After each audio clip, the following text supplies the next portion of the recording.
Hello dear students, मैं जयपाल राणा आप सभी का हार्दिक स्वागत करता हूं, अभिनंदन करता हूं। और आज मैं चौथे दिन की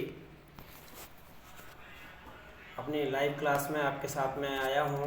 चैप्टर 1 9th क्लास का केमिस्ट्री का लेकर के मैटर इन आवर सराउंडिंग्स। तो ये चैप्टर को मैं आज कंटिन्यू कर रहा हूं। पिछले चैप्टर में हमने पढ़ा था कि मैटर की 3 स्टेट्स होती हैं, सॉलिड, लिक्विड और गैस। तीनों स्टेट्स के बारे में बताया हमने। आज हम पढ़ेंगे interchanging of states from one state to another state, यानी कि हम पदार्थ की तीनों अवस्थाएं हैं उनको हम इंटरचेंज कर सकते हैं, एक दूसरे में बदल सकते हैं। सॉलिड से लिक्विड में बदल सकते हैं, लिक्विड से सॉलिड में बदल सकते हैं, एंड सॉलिड से लिक्विड से हम गैसेस में भी बदल सकते हैं, और सॉलिड से सीधे डायरेक्ट गैस में भी बदल सकते हैं। आज की हम क्लास को स्टार्ट कर रहे हैं, तो अभी शुरू कर रहे हैं आज की क्लास। बहुत शानदार क्लास होने वाली है आज की, और बहुत अच्छे तरीके से बेस्ट क्वालिटी बनाने की कोशिश की है इस बार पीडीएफ में मैंने आपको। तो चलो शुरू करते हैं आज की क्लास को, ठीक है। आज हम करने जा रहे हैं डे 4 में क्लास 9, सब्जेक्ट आपका है chemistry, chapter 1 matter in our surroundings. तो अभी बात करें हम, तो अपने इसमें हमने क्या पढ़ा था कि इसमें जो मैटर्स के जो पार्टिकल्स हैं वो एक दूसरे में डिफ्यूज़ हो जाते हैं और उसकी स्टेट्स बदल जाती है। स्टेट्स बदल जाती है मैटर की। तो डिफ्यूज़न क्या होता है? What is the process of diffusion? So we can say that about the diffusion, diffusion is the process of intermixing of particles. क्या है यह? इंटरमिक्सिंग है, एक दूसरे का इंटरमिक्स कर जाते हैं, यानी कि पार्टिकल्स, एक मैटर के पार्टिकल्स दूसरे मैटर में क्या कर जाते हैं? इंटरमिक्स कर जाते हैं, आपस में मिल जाते हैं। इसी को हम क्या कहते हैं? डिफ्यूजन कहते हैं, ठीक है। सो अभी हम बात करें, नेक्स्ट बात करें हम कि ये डिफ्यूजन की रेट है ना, रेट ऑफ डिफ्यूजन ये इंक्रीज हो जाती है अगर हम उसका क्या बढ़ा दें? टेम्परेचर बढ़ा दें। यदि हम जो मैटर है उसको हम क्या कर दें, इसकी स्टेट्स में टेम्परेचर बढ़ा दें, तो उसका जो रेट ऑफ डिफ्यूजन है वो भी हमारी बढ़ जाती है टेम्परेचर बढ़ने के साथ साथ। क्यों बढ़ जाती है? इसका कारण यह है कि the order of the rate of diffusion is different states of matter is given below. क्योंकि उनकी काइनेटिक एनर्जी होती है ना, पार्टिकल्स के बीच में जो काइनेटिक एनर्जी होती है, गतिज ऊर्जा होती है ना पार्टिकल्स की, मैटर के पार्टिकल्स की जो काइनेटिक एनर्जी होती है ये वाली, ये बढ़ जाती है। टेम्परेचर देंगे तो उसकी मूवमेंट की गति बढ़ जाएगी, क्योंकि गतिज ऊर्जा बढ़ गई है ना इसके अंदर मैटर के पार्टिकल्स के बीच में, इसलिए उनकी काइनेटिक एनर्जी में हमेशा चेंज हो जाता है। काइनेटिक एनर्जी देखिए आप यहाँ पर देख पा रहे हैं, गतिज ऊर्जा, पार्टिकल्स के जो गतिज ऊर्जा है वो बढ़ जाती है, जिसकी वजह से टेम्परेचर बढ़ने से उसकी कंडीशंस चेंजेज हो जाती हैं। अगर हम आगे बात करें, एक मिनट, ये क्या है,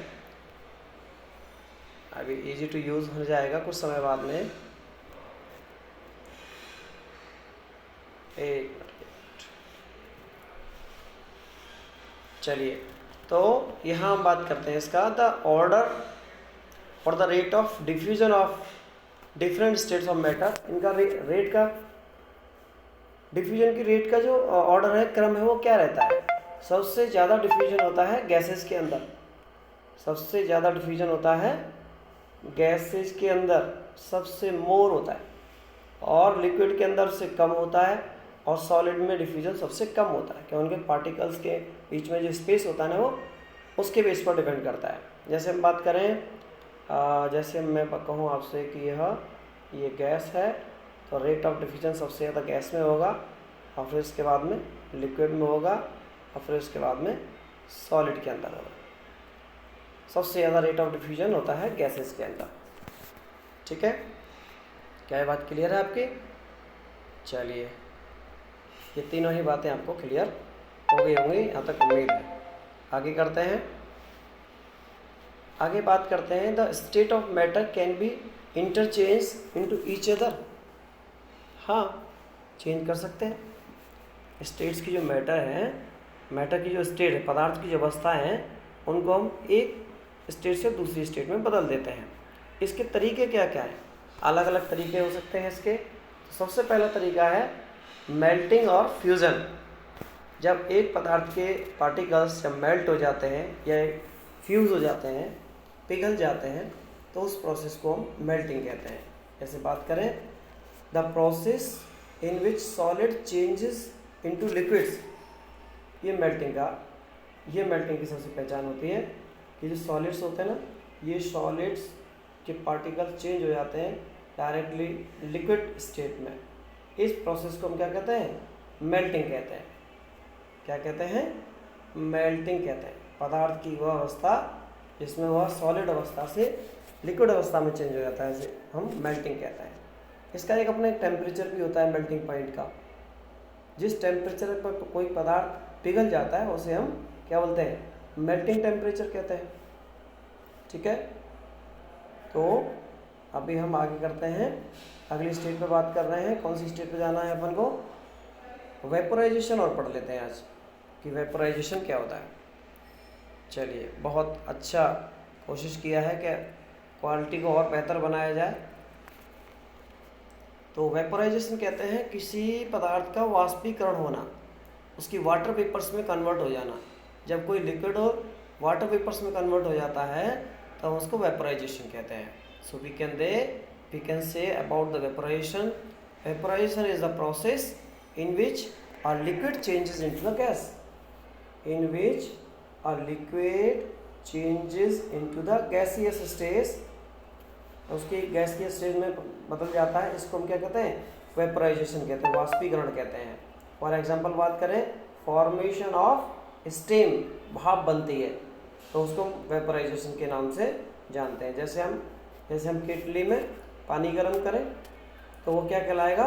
उसकी भाप जो बनती है ना, जैसे आप यहाँ पर देख पा रहे हैं, आप यहाँ पर एक मिनट रुकिए, हाँ, इसको साइड में कर देते हैं यहाँ पर, है ना।